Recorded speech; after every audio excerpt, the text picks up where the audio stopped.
हाँ बच्चों, हम प्रभागीय संगठनिक ढांचा डिस्कस कर रहे थे। तो प्रभागीय संगठनिक ढांचे के दोषों के बारे में डिस्कस करते हैं, क्या क्या प्रॉब्लम्स होती हैं प्रभागीय संगठनिक ढांचे में। पहला तो ये है कि कोषों के आवंटन पर झगड़ा होता है। कोषों के आवंटन का मतलब क्या है? जैसे मैंने पतंजलि का ही अगर एग्जाम्पल लिया तो पतंजलि में हमने कहा एक औषधि विभाग है, एक कॉस्मेटिक विभाग है और एक हमारा खाद्य पदार्थ विभाग है।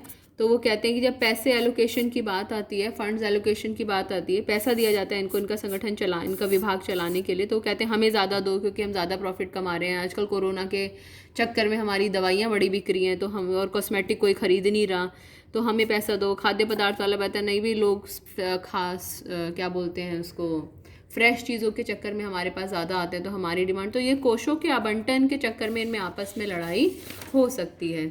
दूसरा है कार्यों की पुनरावृत्ति। देखिए बच्चों, कार्यों की पुनरावृत्ति कैसे होती है? औषधि विभाग है, कॉस्मेटिक विभाग है, खाद्य पदार्थ विभाग है।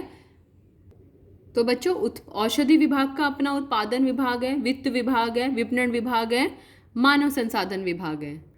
इसी तरीके से कॉस्मेटिक विभाग का भी अपना उत्पादन, वित्त, विपणन और मानव संसाधन विभाग है। और इसी तरीके से बच्चों खाद्य पदार्थ विभाग का भी अपना उत्पादन, वित्त, विपणन और मानव संसाधन। तो देखिए जरा, उत्पादन कितनी बार रिपीट हुआ? 2, 3। वित्त कितनी बार रिपीट हुआ? 1, 2, 3। विपणन कितनी बार रिपीट हुआ? 1, 2, 3। मानव संसाधन कितनी बार रिपीट हुआ? 1, 2, 3। इसका मतलब बार बार वो चीज़ें रिपीट हो रही हैं। तो यहाँ पर क्या है? कार्यों की पुनरावृत्ति होती है। इस बात का मतलब क्या है? 3 तो हमें उत्पादन प्रबंधक रखने पड़ेंगे, 3 वित्त प्रबंधक रखने होंगे, 3 विपणन प्रबंधक रखने होंगे और 3 मानव संसाधन प्रबंधक। क्या मुफ्त में आ रहे हैं क्या ये सारे प्रबंधक? इनके बदले में क्या देनी पड़ती है हमें? सैलरी। तो जब कार्यों की पुनरावृत्ति होती है तो ऐसा करने से हमारी लागत बढ़ जाती है। तो याद रखिए, प्रभागीय संगठनिक ढांचे में जो लागत है वो हमेशा अधिक होगी। और जैसे कि मैंने वहाँ पर भी कहा था आपको, कार्यात्मक संगठनिक ढांचे में भी, यहाँ पर भी ये बात कह रही हूँ, कार्यात्मक संगठनिक ढांचे में और प्रभागीय संगठनिक ढांचे में, दोनों में ही बहुत बार संगठन के हितों की अनदेखी हो जाती है और अपने अपने विभाग की तरफ ज़्यादा ध्यान चला जाता है। ओके, अब हम लास्ट टॉपिक इसमें बात करते हैं कि ये प्रभागीय संगठनिक ढांचा कहाँ पर ज़्यादा उपयुक्त होता है, किस तरह के संगठनों में सबसे ज़्यादा उपयुक्त होता है? नंबर 1, जहाँ पर अलग अलग प्रकार के उत्पादों का निर्माण किया जाता है और वो भी भारी मात्रा में, लार्ज स्केल पर प्रोडक्शन होना चाहिए। तो जहाँ अलग अलग प्रकार के उत्पादों का भारी मात्रा में उत्पादन किया जा रहा है वहाँ पर प्रभागीय संगठनिक ढांचा चलेगा। दूसरा, जहाँ अलग अलग तरह के रिसोर्सेज यूज़ किए जा रहे हैं, जहाँ अलग अलग तरह के संसाधन यूज़ किए जा रहे हैं। जैसे सैमसंग है, तो सैमसंग टीवी बना रहा है, सैमसंग फ्रिज बना रहा है, एसी बना रहा है, मोबाइल्स बना रहा है। तो टीवी, फ्रिज, एसी, मोबाइल, अलग अलग तरह के रिसोर्सेज, अलग अलग तरह के लोग, अलग अलग तरह की नॉलेज का इस्तेमाल कर रहा है। तो वहाँ पर हम प्रभागीय संगठनिक ढांचे का प्रयोग कर सकते हैं। तो ये आपको याद रखना है कि अलग अलग तरह के संसाधनों का इस्तेमाल किया जाता है तो प्रभागीय संगठनिक ढांचा। जहाँ पर कार्य विशिष्टीकरण चाहिए वहाँ पर कार्यात्मक संगठनिक ढांचा।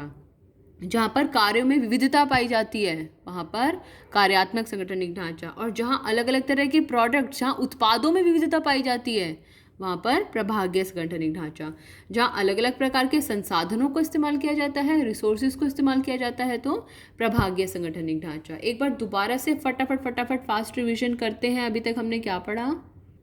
सबसे पहले हमने संगठन की प्रक्रिया पढ़ी। प्रक्रिया में 4 पॉइंट्स: कार्य की पहचान तथा विभाजन, विभागीकरण, कर्तव्यों का निर्धारण और रिपोर्टिंग संबंध स्थापित करना बहुत इंपॉर्टेंट है। 4 पॉइंट्स याद कीजिएगा, इसी से संगठन की परिभाषा भी बनती है।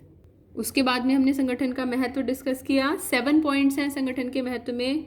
विशिष्टीकरण का लाभ मिलता है, विशिष्टीकरण, स्पष्टीकरण, कौन किसको रिपोर्ट करेगा, संसाधनों का कुशलतम प्रयोग होता है, कोई वेस्टेज नहीं है, परिवर्तनों का सामना करने में सहायक होता है। परिवर्तनों से रिलेटेड एक बहुत अच्छी छोटी सी वीडियो है मेरे पास, मैं आपको भेजूंगी आज। प्रभावी प्रशासन, कर्मचारियों का विकास और विस्तार। कर्मचारियों का विकास क्यों? जैसे कार्यात्मक और प्रभागीय दोनों में से कहाँ पर कर्मचारियों का विकास सबसे ज़्यादा होता है, सोच के बताइएगा। और संगठन का विकास और विस्तार। फिर आज हमने पढ़ा संगठन ढांचे दो तरह के होते हैं, कार्यात्मक और प्रभागीय। कार्यों के आधार पर निर्माण करा विभागों का तो कार्यात्मक, उत्पादित वस्तुओं के आधार पर करा तो प्रभागीय। क्या अगर एक ही तरह की वस्तु बना रहे हैं तो, केवल एक ही तरह की वस्तु बना रहे हैं तो कार्यात्मक, एक से ज़्यादा तरह की बना रहे हैं तो प्रभागीय। जहाँ पर उत्पाद विशेषीकरण है प्रभागीय, जहाँ पर कार्य विशिष्टीकरण है कार्यात्मक, जहाँ पर अलग अलग तरह के संसाधन इस्तेमाल में लाए जा रहे हैं प्रभागीय। ठीक है, तो इस तरीके से आप इसको आइडेंटिफाई कर सकते हैं। कार्यात्मक संगठन कहाँ पर उपयुक्त है? जब संगठन का आकार बहुत बड़ा हो, कार्यों में विविधता हो और बहुत ज़्यादा स्पेशलाइजेशन की आवश्यकता हो। तीनों पॉइंट्स आपके दिमाग में बस जाने चाहिए। प्रभागीय संगठनिक ढांचा कहाँ पर उपयुक्त है? जहाँ अलग अलग तरह के उत्पाद और वो भी भारी मात्रा में बनाए जा रहे हों। दूसरा, जहाँ अलग अलग तरह के रिसोर्सेज का, संसाधनों का इस्तेमाल किया जा रहा हो।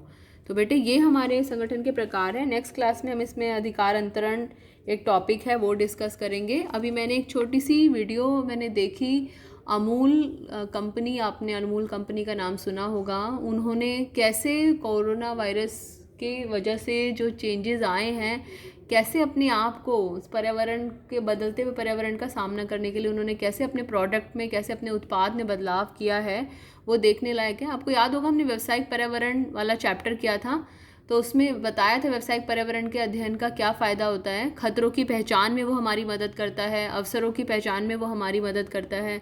तो कैसे उन्होंने अवसर को पहचाना कोरोना वायरस के युग में, ये इस वीडियो में दिखाया है। 1 मिनट की वीडियो है, उसको देखिएगा और ये सारे नोट्स बना के रखिएगा बेटे। Thank you, God bless you.